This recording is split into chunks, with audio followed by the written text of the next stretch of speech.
સમગ્ર ભારત દેશમાં મહાત્મા ગાંધીજીની 150મી જન્મ જયંતિને નામે સ્વચ્છતા અભિયાન ચાલી રહ્યું છે, ત્યારે કડીની મામલતદાર કચેરી સ્વચ્છતાને નામે મીંડું હોય તેમ લાગી રહ્યું છે। કડીની મામલતદાર કચેરીમાં જ ગાંધીજીના સ્વચ્છતા અંગેના વિચારોનું અપમાન થતું જોવા મળી રહ્યું છે।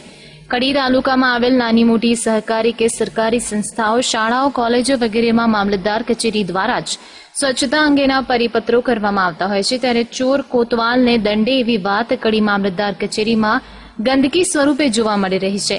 કડી મામલતદાર કચેરીમાં આવેલ મૂતરડી તો જાણે નરકની ખાણ હોય તેવું લાગે છે।